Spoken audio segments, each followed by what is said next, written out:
Hare Krishna. So we have discussed text 1, text 2 and text 3. And as we already mentioned in our breakdown of the whole chapter, the summary of the whole chapter, that 1 to 3 is the prelude to Srimad Bhagavatam. Then 4 to 5 is setting the scene.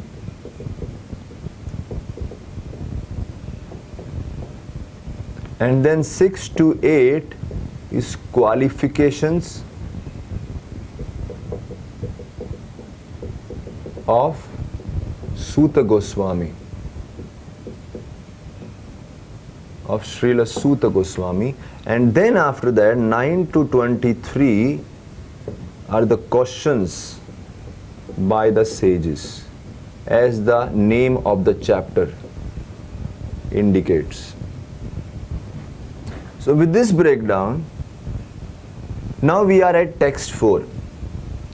And text 4 and 5 sets the scene for how Srimad Bhagavatam was discussed for the second time in Naimisharanya by Srila Suta Goswami.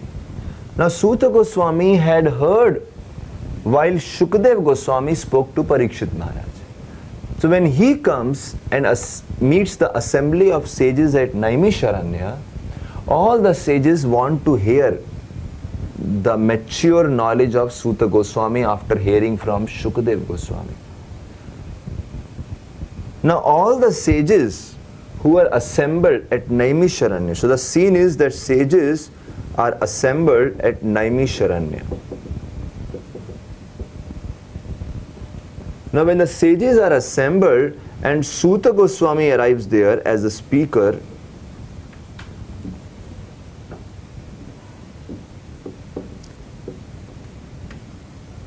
so we will see in the translation, it says, text 4, once in a holy place in the forest of Naimisharanya, great sages headed by Sage Shaunaka assembled to perform 1,000-year sacrifice. So Srila Prabhupada in the purport explains very nicely about the importance of sacrifice. And especially the translation says, for the satisfaction of the Lord and His devotees. So how great sages are always anxious to perform welfare for the people in general, by performing sacrifices for the satisfaction of Lord and His devotees. Now when they assembled, text 5 says, one day they offered a seat of esteem to Srila Suta Goswami. So very respectfully. So Srila Prabhupada mentions in the purport about the importance of seat of esteem, which is called Vyas Asan. One can study the purport for those details. And then he says, he made inquiries with great respect about the following matters. A lot of inquiries were made. Now these inquiries, 6 to 8, before placing the inquiries, text 9 onwards, 6 to 8, they place their confidence and create the right mood by enumerating the qualifications of Suta Goswami, who is the speaker now, who is the appointed speaker. They very systematically explain why they appoint Suta Goswami as the speaker. So 6 to 8, all the qualifications are mentioned. And then from text 9 onwards, or rather we will discuss 6 to 8 first. So in the 6th, it is mentioned, Tvaya khalu puranani sa itihasani cha annaga akhyatani abhithitani dharma shastrani anyuta. Respected Suta Goswami, you are completely free from all vice. First qualification. Then he says, you are well versed in all the scriptures famous for religious life and in the Puranas and histories as well. For you have gone through them under proper guidance and have also explained them. So this is the second qualification. And then he says, you have heard under guidance and explained them. So Srila Prabhupada comments how hearing and explaining is the best way to assimilate a scripture, assimilate the knowledge. And then text 7 says that Suta Goswami is not only acquainted with the knowledge of Vyasadeva, but fully well versed in all kinds of physical and metaphysical knowledge. And text 8 says, all this knowledge has converted into a wisdom, into realization, because he has very submissively gained the favors of all spiritual masters. So like that, in 3 verses, several qualifications of Suta Goswami are mentioned. Personal character, he is free from vice. In terms of knowledge, he has mastery over all the scriptures. And in terms of realization, he has gained that by service to spiritual masters. And after saying that, text 9 onwards, the inquiries are presented. So in the 9th verse, the first question is asked by the sages. And they say, if you can look in the 9th verse, they say, what is the absolute and ultimate good for people in general? Now when this is asked, what is the absolute and ultimate good for people in general, that is a very important inquiry sages are making. But then they are also wondering whether people in Kali, in the age of Kali, will they be able to understand all the scriptures? So in the 10th verse, they present the shortcomings of people of Kali Yuga.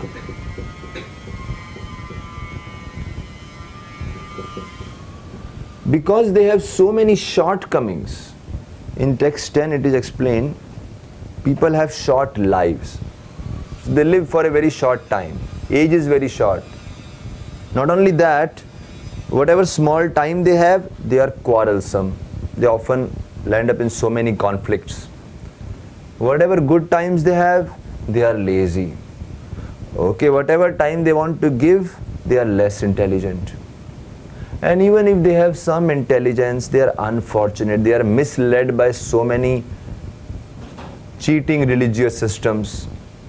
And if they come to the right place, the last word is in the translation, they are always disturbed by so many health problems and distractions, inner and outside distractions.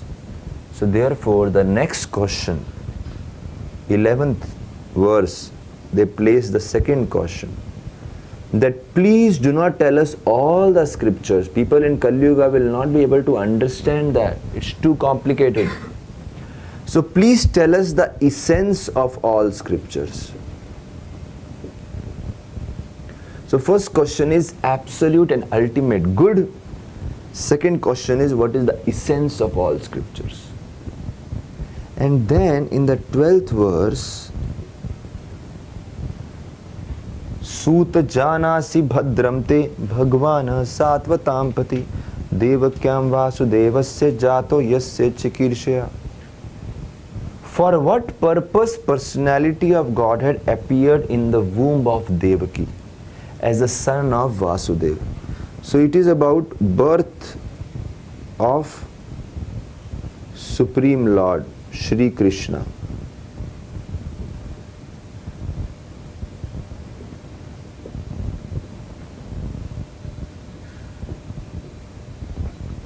And after questioning about the birth of Supreme Lord Krishna, so they have asked first question, second question, and now they ask third question. Why he took birth? Why he appeared as son of Vasudeva and Devaki? So 9th, 11th and 12th, first, second and third question.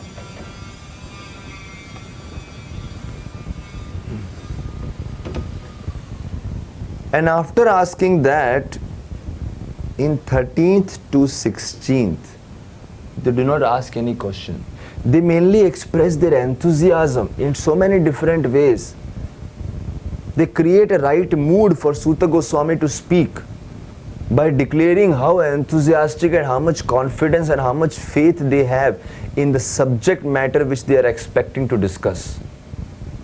Because if the speaker is not convinced that the audience, the more the faith and the confidence the audience has, the more speaker is able to share the best knowledge.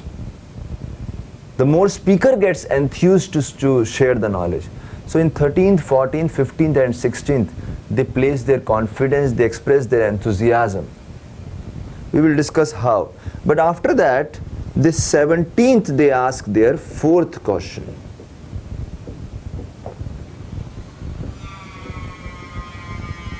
And if you look at 17th verse, Tasya karmani udarani. So when the word comes tasya means about whom we asked the previous question, or about whom we are eager to discuss. That Supreme Lord Sri Krishna. Because in 12th they have asked about him, and in 13th to 16th they have expressed their eagerness. Now in 17th they are saying Tasya, that Lord. Karmani udarani, his activities are very, very magnificent. Parigitani suribhi. So Acharya explains that this verse is specifically asking about the activities of the Supreme Lord.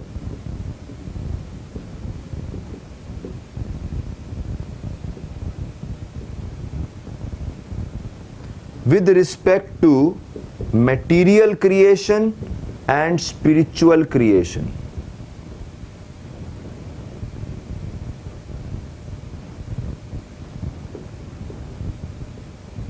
Because his creation is is a symbol of his magnanimous quality. So it says his transcendental acts are magnificent and gracious, and great learned sages like Narada sing of them. So we see in 12th verse it was the birth of Lord Krishna, in 17th it is the activities, and in 18th, so we will just, yeah. So 17th is the fourth question, and now we have 18th. 18th is the fifth question. What is the fifth question? Activities of Lord's incarnations.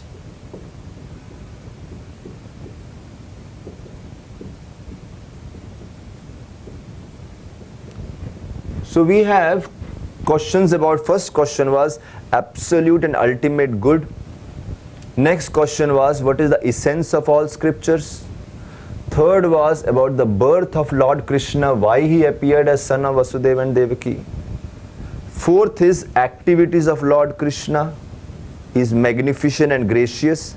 And then fifth is activities of Lord's incarnation, specifically incarnation. And therefore if you see in 18th, it says Avatara Katha. Avatara Katha means, Avatar refers to incarnations, the narrations about incarnations. Avatara Katha, that is an important word.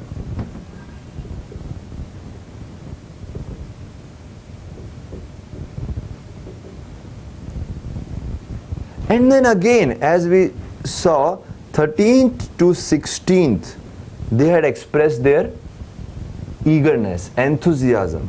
I would say, yeah. After 12th, 13 to 16, they had expressed eagerness. Then 17th, they had asked the fourth question. 18th, they are asking the fifth question. 12th, they had asked the third question. But now again, 19th till 22nd, they further express few verses sharing how much enthusiastic, how much eager they are to hear this subject matter, and how much faith they have in this subject matter about Sri Krishna. That is 19th, 22nd. And then 23rd, they place their sixth question.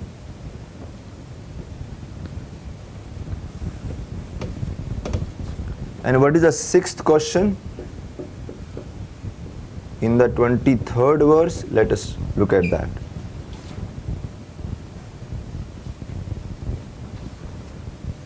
Bruhi Yogeshware Krishne Brahmane Dharma Varmani Swam Kashtamadunopete Dharmaka Sharanam Katha. Since Sri Krishna, the Absolute Truth, the Master of all mystic powers, has departed for his own abode, to whom the religious principles have now gone for shelter. So, after the disappearance of Lord, what is the shelter of religious principles? That is the sixth question. Where are we going to find religious principles when the Supreme Lord has left this planet? That is the sixth question. So now we have 9th verse, first question, 11th verse, second question. 9th verse question was, what is the absolute and ultimate good? 11th, what is the essence of all scriptures? Why Lord takes birth as the son of Vasudeva and Devaki? Activities of Supreme Lord, magnificent activities, especially with respect to creation.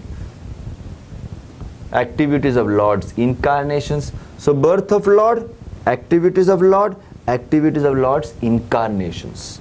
And then shelter of religious principles after Lord has departed.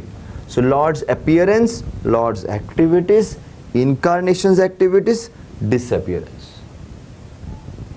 So that's how you can remember. Appearance, activities, birth and activities, janma and karma.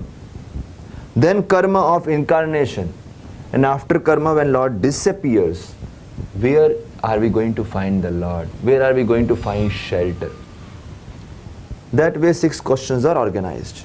Now, let us discuss some of the remaining verses of how sages express their enthusiasm. Hare Krishna.